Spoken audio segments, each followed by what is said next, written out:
UPSC civil service के mains में हमने कहा कि बहुत सारे सब्जेक्ट हैं जिसमें आपका एक सब्जेक्ट है ऑप्शनल पेपर।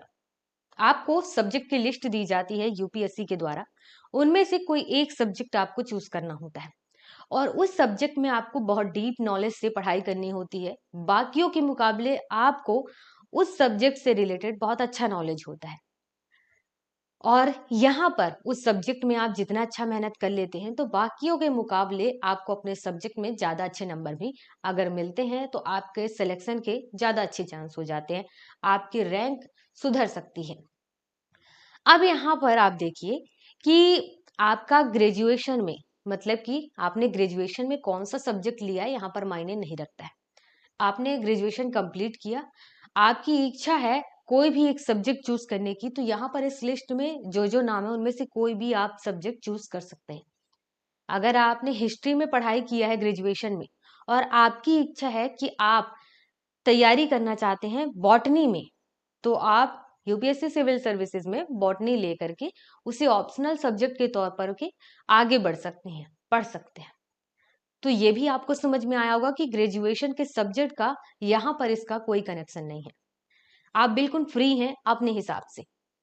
ये मेंस के ऑप्शनल का लिस्ट है, ये यूपीएससी के द्वारा दिया गया है। यहाँ पर आप देखिए agriculture, animal husbandry and veterinary science, ये है anthropology, botany, chemistry, civil engineering, commerce and accountancy.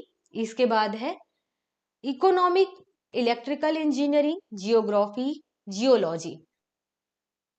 इसके अलावा हिस्ट्री, लॉ, मैनेजमेंट।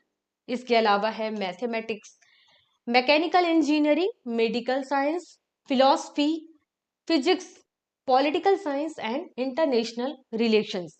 जब आप पॉलिटिकल साइंस लेते हैं तो वहां पर आईआर साथ में ही जुड़ा होता है। जब हम समान अध्ययन की बात करते हैं तो वहां पर भी आईआर साथ में ही जुड़ा होता है, तो आपको यहाँ पर दोनों एक साथ ही पढ़ना होता है। Psychology, public administration.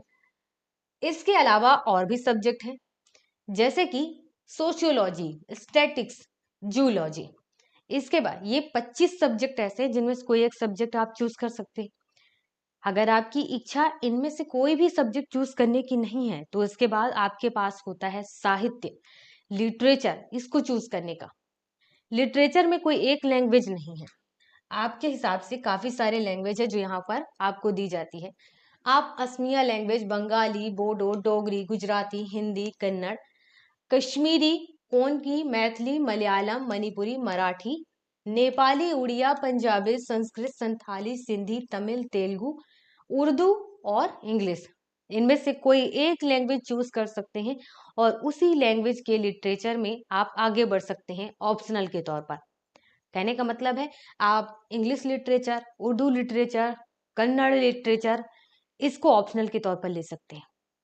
आपके पास काफी सारा ऑप्शन है अपने हिसाब से तैयारी करने के लिए। बस आप आगे बढ़ने का सोचिए, तो बस आप मेहनत करने के लिए आगे बढ़िए तो